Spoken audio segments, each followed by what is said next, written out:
Capítulo 24. Emboscada. O rastreador escolheu correr atrás de nós para não ter que adivinhar que caminho faríamos.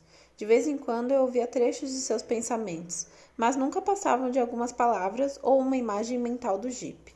Ele nos seguia pelo terreno mais alto, nas montanhas, sem se preocupar quando ficava a quilômetros da estrada. Ele ainda nos via. Eu não queria imaginar onde Bela estava, o que estaria fazendo e dizendo. Acabaria me distraindo, mas ainda havia algumas pendências a resolver.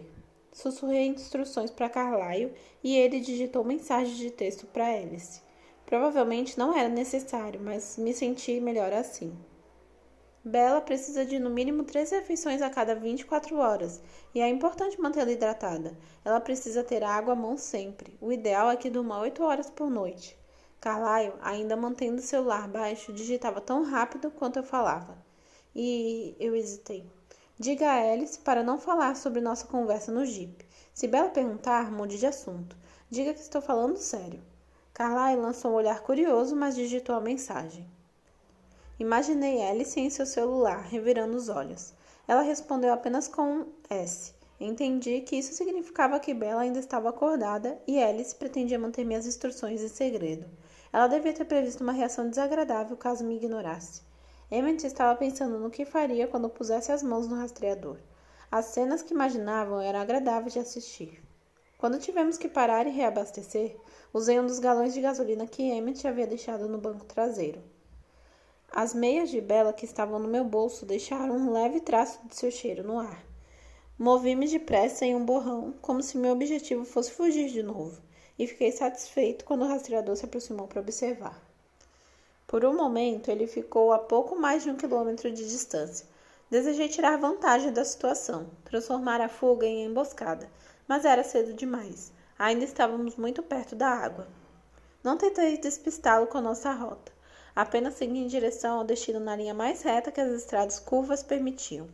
Minha esperança era que o rastreador interpretasse isso como eu queria, que pensássemos que tínhamos um destino em mente, um lugar onde poderíamos nos defender e eu me sentiria seguro. Ele não conhecia tanto sobre nós, mas uma coisa ele sabia. Tínhamos mais recursos do que um nômade comum. Além disso, éramos muitos. Talvez ele imaginasse que tínhamos ainda mais aliados esperando na floresta ao norte. E eu, de fato, cogitara procurar a família de Tânia. Não tinha dúvidas de que nos ajudariam. Kate, em especial, seria uma excelente adição à nossa equipe de caça. Mas elas também estavam perto demais da água. Era possível que o rastreador visse os 5 juntos e fugisse para o oceano na mesma hora. Tudo o que precisava fazer para desaparecer era afundar no mar. Seria impossível rastrear alguém debaixo d'água. E ele poderia sair em qualquer lugar. 5 quilômetros mais adiante, na praia ou no Japão. Nós jamais poderíamos segui-lo. Teríamos que nos reagrupar e começar de novo. Eu estava indo em direção aos parques nacionais perto de Calgary, a cerca de 1.000 quilômetros do mar mais próximo. Quando atacássemos o rastreador, ele perceberia que tinha sido enganado e Bella não estava conosco. Ele fugiria e nós seguiríamos em seu encalço. Eu estava confiante de que era capaz de alcançá-lo, mas precisaria de um percurso longo o suficiente. 1.000 quilômetros me daria uma margem de erro. Eu queria terminar isso logo. Dirigíamos a noite inteira, desacelerando apenas quando eu ouvia um policial ou um radar de velocidade à frente. Eu me perguntei como o rastreador interpretava isso. Ele já imaginava que eu tinha habilidades extras. Isso, sem dúvida, revelava mais do que eu gostaria, mas a outra opção era ir devagar demais. Que ele interpretasse isto, a revelação de minhas habilidades, como outro sinal de que estávamos determinados a chegar a um destino específico. Um esconderijo? Ele devia estar curioso. Desejei poder ouvir as conjecturas em sua cabeça, mas ele se mantinha longe o suficiente para que eu visse apenas relances esporádicos. Ele devia ter reformulado uma teoria sobre meus talentos e provavelmente tinha chegado perto. O rastreador continuou a correr, incansável e, pelo pouco que pude ouvir, divertia-se muito. Sua diversão me irritou, mas isso era bom. Enquanto ele estivesse contente com o que estava fazendo, eu ganhava tempo para chegar à arena que escolhera para a nossa emboscada. Conforme o tempo passou, porém, fui ficando nervoso. O sol estava mais próximo do oeste do que do leste. Não fizemos nada de interessante além de parar para reabastecer algumas vezes, sempre deixando traços do cheiro de Bella. Mas será que ele ficaria entediado com aquela longa perseguição? Estaria disposto a seguir talvez por dias a fio, passando pelos territórios do norte até chegar ao Círculo Ártico, se continuássemos? Será que desistiria da perseguição antes de ter absoluta certeza de que Bella não estava no jipe? Pergunte a Alice se ela vê o caçador desistir antes de começarmos. Carlyle obedeceu na hora. Alguns minutos depois, recebi uma mensagem com a letra N. Isso me acalmou. O sol se aproximou lentamente das montanhas a oeste conforme chegamos mais perto do meu alvo. Queria trazê-lo próximo o suficiente para ouvi-lo. Precisava fazer algo que despertasse seu interesse. Estávamos em uma pequena estrada que levava a Calgary. Poderíamos ter continuado até Edmond e esperado a noite cair. Mas eu estava ficando cada vez mais ansioso. Queria parar de fugir e começar a caçar. Entrei em uma estradinha vicinal que levava ao extremo sul do Parque Nacional Banff. A estrada acabava levando de volta a Calgary, mas não era a maneira mais rápida de chegar. Seria um novo comportamento, algo que não tínhamos feito até então. Isso despertaria seu interesse. Carlyle e Emmett sabiam o que a mudança significava. Ambos ficaram subitamente tensos. Emmett ficou mais do que tenso. Estava empolgado, ansioso para começar a luta. O novo caminho logo nos conduziu para longe das terras vazias de início de primavera que ladeavam a estrada para Calgary. Começamos a subir e pouco tempo depois nos vimos cercados por árvores outra vez. A paisagem era muito parecida com o nosso lar, apenas mais seca. Não conseguiram ouvir nenhuma outra mente nas redondezas. O sol estava do outro lado da montanha que subíamos. Emmett, falei, eu compro um jipe novo para você. Ele riu. Não precisa se preocupar. Poderíamos fazer mais uma parada proposital no posto de gasolina, pois estava quase na hora, mas a mudança de ritmo deixaria o rastreador nervoso. Teremos que ser rápidos. Quando eu falar já, avisei, esperando o primeiro contato com a mente do rastreador. A mão de Emmett estava na maçaneta da porta. Essa estrada era muito mais acidentada do que a anterior. Passei por um buraco que fez o jipe sair da pista. De repente, enquanto eu tentava controlar o veículo, ouvi a voz do rastreador. Deve ter um lugar aqui perto. Já, rosnei. Nós três nos jogamos para fora do jipe em alta velocidade. Aterrissei na ponta dos pés e corri em direção ao som dos pensamentos do rastreador antes que Emmett e Carlyle tivessem recuperado o equilíbrio. Ora, era uma armadilha então. O rastreador não parecia nem chateado nem assustado com a súbita inversão de papéis. Ainda estava se divertindo. Corri o mais rápido que pude, passando em um borrão por entre as árvores que tínhamos acabado de ver. Carlyle e Emmett estavam atrás de mim, e Emmett atravessava a vegetação como um rinoceronte. Talvez seu ataque mais barulhento pudesse encobrir minha aproximação. Talvez o rastreador pensasse que eu estava mais para trás do que de fato estava. Foi um grande alívio me mover com minhas próprias forças depois da longa viagem preso no jipe. Foi um alívio não ter que confiar na estrada e apenas seguir o caminho mais curto em direção ao meu alvo. O rastreador também era rápido. Logo vi que reservar 1000 quilômetros para alcançá-lo havia sido a decisão correta. Ele começou a descrever uma curva para o oeste, em direção ao Pacífico distante, enquanto subíamos as montanhas rochosas pelo leste. Carlyle e Emmett estavam ficando para trás. Seria essa a esperança do rastreador? Separar todos nós e enfrentar um de cada vez? Eu estava alerta, esperando outra mudança de rumo repentina. Seu ataque seria bem-vindo. Parte de mim era pura fúria. Outra parte queria apenas que tudo terminasse logo. Eu não conseguia ouvir sua mente. Estava fora de alcance por pouco, mas era fácil seguir seu cheiro. Ele começou a seguir para o norte. Ele correu e eu também. Minutos se passaram, depois horas. Nós seguimos na direção nordeste. Perguntei-me se ele tinha algum plano ou estava apenas correndo sem rumo para me despistar. Eu mal conseguia ouvir o avanço de Emmett pela floresta. Devia estar vários quilômetros atrás de mim àquela altura. Mas tive a impressão de ouvir algo mais adiante. O rastreador se movia sem dizer nada, mas não era silencioso. Eu estava cada vez mais perto. E então os sons que denunciavam seu avanço sumiram. Ele tinha parado? Estava espreito para atacar? Corri mais rápido, ansioso para cair em sua armadilha. E então ouvi um esguicho distante. Ao mesmo tempo que chegava uma colina coberta de neve que terminava em um penhasco íngreme. Lá embaixo havia um lago glacial profundo, longo e estreito, quase como um rio. A água, claro. Fiquei tentada a mergulhar atrás dele, mas sabia que isso lhe daria uma vantagem. Havia quilômetros de margem onde ele poderia emergir. Eu teria que ser metódico, o que levaria tempo. Ele não tinha tal impedimento. O jeito mais demorado seria percorrer o perímetro do lago à procura de seus vestígios. Eu teria que tomar cuidado para sua saída não passar despercebida. Ele não sairia na margem e voltaria a correr. Ele tentaria pular, abrir alguma distância entre o mar e seu cheiro. O jeito um pouco mais rápido seria dividir o perímetro em 3 com Emmett e Carlyle. Mas havia também um jeito ainda mais rápido. Emmett e Carlyle estavam chegando. Voltei para encontrar Carlyle com a mão estendida. Levou apenas um segundo para ele entender o que eu queria. Ele me jogou o celular.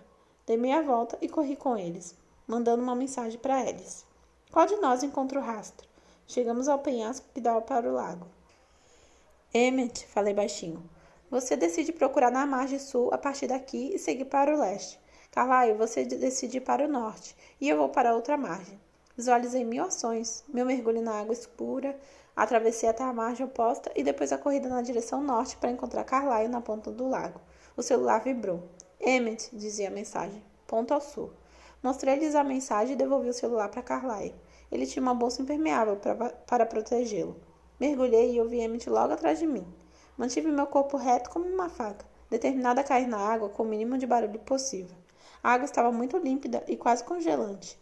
Nadei alguns metros abaixo da superfície, invisível na noite. Percebi que Emmett estava atrás de mim pelo som, mas ele quase não fazia barulho. Não conseguia ouvir Carlyle. Saí do lago no ponto mais ao sul. Os únicos sons atrás de mim eram das gotas de água que escorriam de Emmett e atingiam a margem cheia de pedras. Virei para a direita e Emmett foi para a esquerda. Carlyle emergiu em uma pequena onda. Olhei para trás. O celular estava na sua outra mão e ele estava chamando Emmett. Eu havia escolhido o caminho certo. Dito e feito, dali a alguns metros senti o cheiro do rastreador. Estava acima de nós. Ele pulara para os galhos de um pinheiro alto. Escalei a árvore e encontrei seu rastro, que continuava pelos galhos das árvores ao redor. E assim voltei a persegui-lo. Enquanto voava pelos galhos, fiquei furioso. A perda de tempo no lago foi suficiente para que ele estivesse muitos quilômetros à frente. Ele estava voltando pelo caminho de onde viemos. Será que iria para o sul, de volta para Forks, atrás do rastro de Bella? Seria uma jornada de 7 horas, caso eu seguisse reto. Será que ele me daria essa oportunidade de alcançá-lo? Mas no decorrer da noite interminável, ele mudou de direção diversas vezes. Seguia principalmente para o oeste, em direção ao Pacífico, imaginei. E não parava de encontrar formas de se manter na liderança, de nos atrasar. Uma vez foi um penhasco largo. Cada um de nós decidiu em que direção procuraria ao chegar lá embaixo, mas Alice só respondia com N, N, N, N. Sua visão do rastreador era tão limitada que ela só conseguia ver nossas reações ao seu rastro. Levei tempo demais para ver a marca na lateral do penhasco, onde ele havia aterrissado antes de escalar a pedra de lado. Outra vez ele encontrou um rio. De novo, nós imaginamos todos os lugares onde procuraríamos. Ele ficou na água por um bom tempo. Perdemos quase 15 minutos até Alice ver que Carlyle encontraria o cheiro do rastreador 58 quilômetros a sudoeste. Era enlouquecedor. Corremos, nadamos e atravessamos a floresta o mais rápido possível, mas ele apenas brincava conosco, sem jamais perder a vantagem. Ele era muito experiente e eu tinha certeza, estava bastante confiante em seu sucesso. A vantagem era toda dele. Íamos ficando para trás e depois de um tempo ele nos despistaria por completo. Os milhares de quilômetros que me separavam de Bella me deixavam ansioso. Esse plano de atraí-lo para longe não ia passar de um pequeno atraso em sua verdadeira busca. Mas o que mais poderíamos fazer? Tínhamos que continuar a perseguição e torcer para pegá-lo de alguma forma.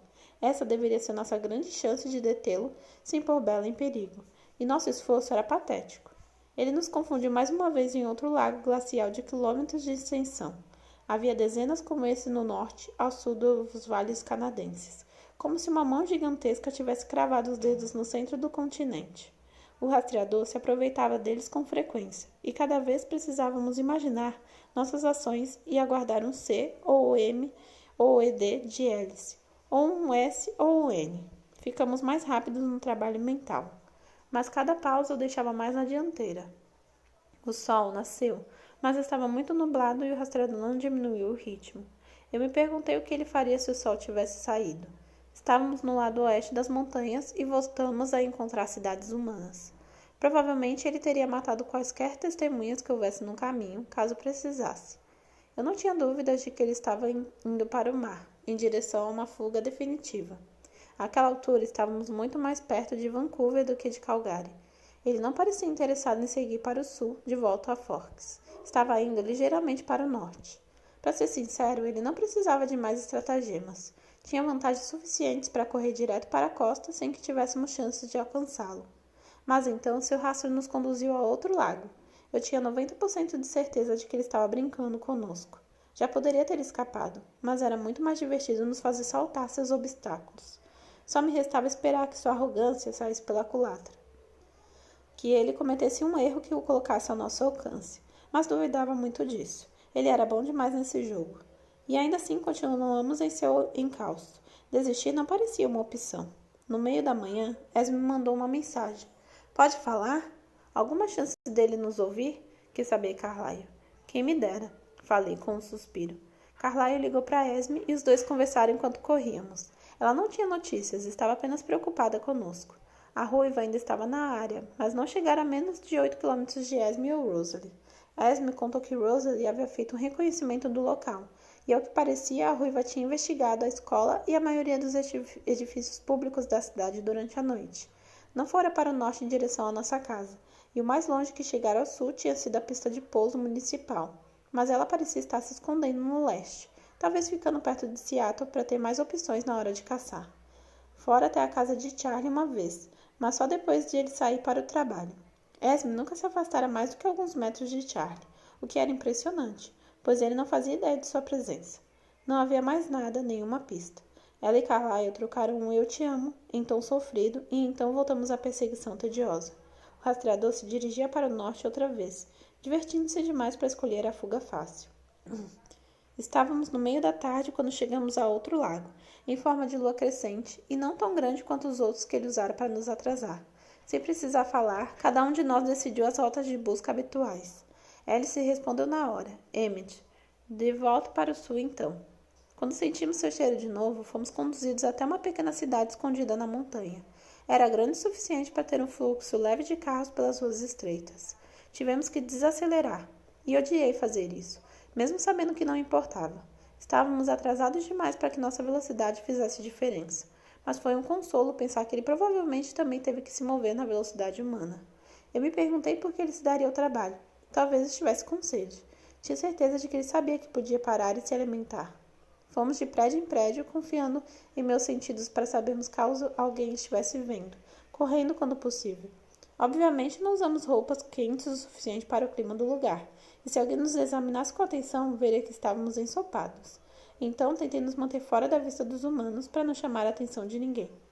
Chegamos à periferia da cidade sem encontrar nenhum cadáver, então ele talvez não estivesse tentando saciar a sede. O que estava procurando, então?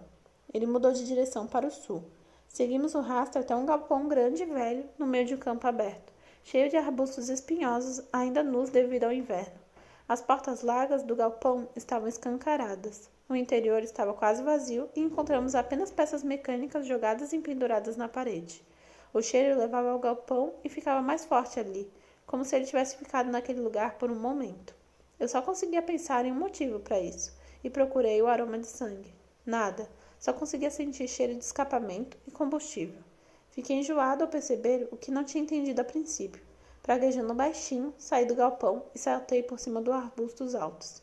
Emmett e Carlyle me seguiram de novo em alerta máximo após as horas amarrantes de fracasso. E ali, do outro lado, havia uma longa pista de terra batida, o mais plana possível, com cerca de 70 metros de largura, que se estendia pelo menos por 1,5 km a oeste. Era uma pista de pouso particular. Praguejei mais uma vez. Eu tinha me concentrado demais na fuga pela água. Também havia a possibilidade de fuga pelo ar. O avião devia ser pequeno e lento, não muito mais veloz que um carro. Não viajaria a mais de 230 km por hora se estivesse em boas condições. O pequeno hangar descuidado me fez pensar que provavelmente não estava. Ele teria que parar para abastecer com frequência se pretendia chegar longe. Mas ele poderia fugir em qualquer direção e não tínhamos como segui-lo. Olhei para Carlyle e seus olhos estavam tão decepcionados e sem alento quanto os meus. Será que ele vai voltar para Fox para tentar rastreá-la de novo? Franzi a testa. Até faria sentido, mas parece um pouco óbvio. Não é bem o estilo dele. Para onde mais podemos ir? Suspirei. Devo ligar? Eu assenti. Pode ligar. Ele apertou o botão de redescagem, atendendo no primeiro toque. Alice, Carlyle, disse ela do outro lado da linha. Eu me inclinei mais para perto, ansioso, mesmo que já conseguisse ouvir perfeitamente. Vocês estão totalmente seguros? Perguntou ele. Sim. Nós perdemos o rastro a cerca de 270 quilômetros a nordeste de Vancouver. Ele pegou um avião pequeno. Nem imaginamos para onde está indo. Acabo de vê-lo, disse Alice com urgência e ao mesmo tempo nada surpresa com o nosso fracasso. Ele está indo para uma sala em algum lugar, e não tenho pista de onde fica, mas era diferente.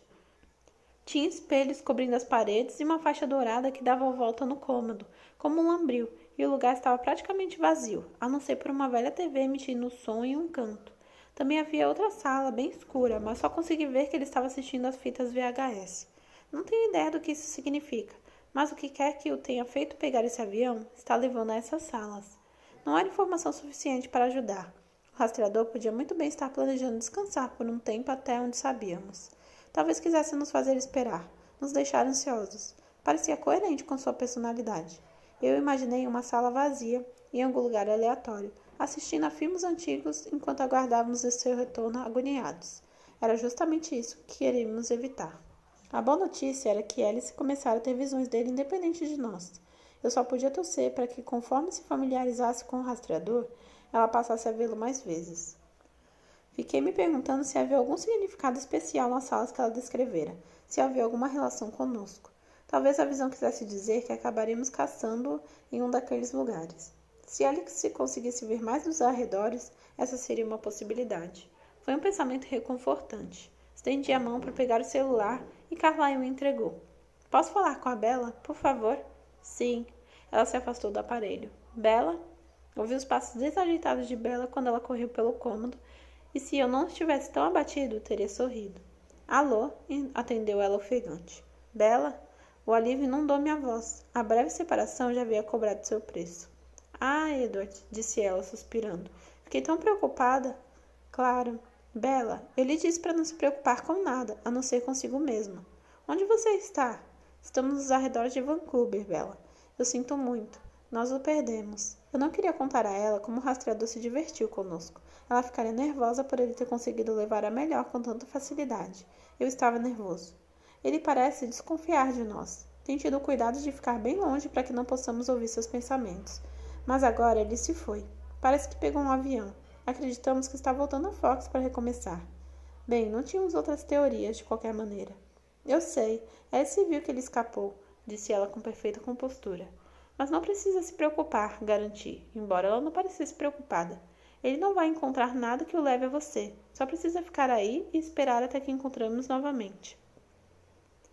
Eu vou ficar bem. Esme está com Charlie? Sim, a mulher estava na cidade.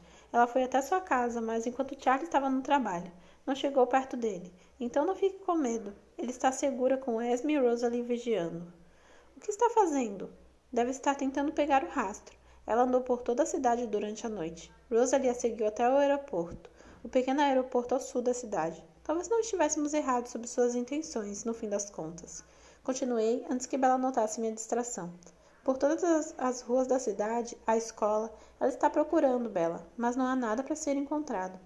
Tem certeza de que Charles está seguro? Questionou ela. Sim, Esme não o perdeu de vista, e chegaremos lá em breve. Estávamos indo para lá agora, isso era certo. Se o rastreador conseguir chegar perto de Forks, nós os pegaremos. Comecei a correr. Rumo ao sul, Carlyle e Emmett me seguiram. Estou com saudades, sussurrou ela. Eu sei, Bella. Acredite, eu sei. Era inacreditável como me sentia pequeno longe dela. É como se você tivesse levado metade de mim com você. Venha pegar então, sugeriu ela. Logo, assim que for possível. Primeiro vou garantir que esteja segura, prometi. Eu te amo, disse ela em voz baixa, com um suspiro. Você acreditaria que, apesar de tudo que fiz você passar, eu também te amo? Sim, eu acredito. Ela parecia estar falando com um sorriso no rosto. Encontrarei você em breve. Vou ficar esperando, prometeu ela. Doeu desligar, desconectar-me dela de novo, mas eu estava com pressa. Devolvi o celular para Carlyle sem olhar, então acelerei o ritmo. Dependendo da dificuldade do rastreador em encontrar combustível, talvez chegássemos antes dele a Forks, se ele estivesse mesmo indo para lá. Carlyle e Emmett se esforçaram para me acompanhar. Levamos 3 horas e meia para voltar a Forks pela rota mais rápida, cruzando o Mar Salish. Fomos direto para a casa de Charlie, onde Esme e Rosalie estavam de guarda. Esme nos fundos e Rosalie na árvore no jardim da frente. Emmett foi se juntar a ela, enquanto Carlyle e eu fomos até Esme. Agora que eu estava presente para apreciar seus pensamentos, Rosalie refletiu amargamente sobre o meu egoísmo ao pôr em perigo a vida de todos. Não prestei atenção nela.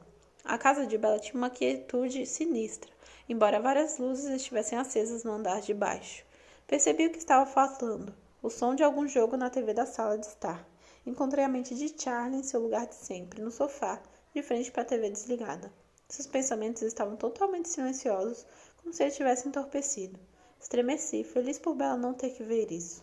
Foram necessários poucos segundos de conversa e depois nos separamos. Carlyle ficou com Esme e me senti muito melhor por ele estar com ela. Emmett e Rose vasculharam rapidamente o centro da cidade e em seguida investigaram a área no entorno do aeroporto, procurando um avião abandonado. Corri para o leste, seguindo o rastro da ruiva. Não me importaria de encurralá-la, mas seu cheiro só levava até o estuário de Puget. Ela não queria correr riscos. Investiguei o Parque Nacional Olympic na volta até a casa de Charlie, só para ver se a ruiva tinha ido a algum lugar interessante. Mas ela parecia ter seguido em linha reta para a água. Não era do tipo que arriscava-se um confronto. De volta à casa de Bella, fiquei de guarda enquanto Esme e Carlyle iam para o norte. Vi se a ruiva havia saído da água perto de Port Angeles e estava tentando chegar até Charlie por outro lado. Eu duvidava muito, mas não tínhamos nada melhor para fazer. Se o rastreador não estava voltando para Forks, o que parecia evidente a essa altura, e a ruiva tinha ido encontrá-lo, precisaríamos nos reagrupar e elaborar um novo plano. Eu esperava que alguém tivesse uma ideia, porque minha cabeça estava vazia. Eram quase 2:30 da manhã quando meu celular vibrou. Aceitei a ligação sem olhar quem era, imaginando que fosse Carlyle dando notícias. A voz de Alice soou do aparelho, apressada. Ele está vindo para Phoenix, se já não estiver aqui. Eu vi o segundo cômodo de novo e Bella reconheceu o desenho. É a casa da mãe dela, Edward. Ele está indo atrás de René. Ele não deve saber que estamos aqui, mas não gosto de Bella estar tão perto dele. Ele é muito furtivo e não consigo vê-lo o suficiente. Temos que tirá-la daqui, mas alguém tem que ir atrás de René. Ele vai fazer a gente se espalhar demais, Edward. Eu me senti tonto, atordoado, embora soubesse que era uma ilusão. Não havia nada de errado com minha mente ou meu corpo, mas o rastreador tinha me enganado de novo, sempre um passo à frente. Fosse de propósito ou por pura sorte, ele estava prestes a chegar até Bella, enquanto eu estava a 2.400 quilômetros de distância dela. Quanto tempo até ele chegar? Sibilei. Você sabe? Não exatamente, mas sei que vai ser logo. Não vai levar mais que algumas horas. Ele estava voando direto para lá? Será que estiveram nos conduzindo para longe de propósito?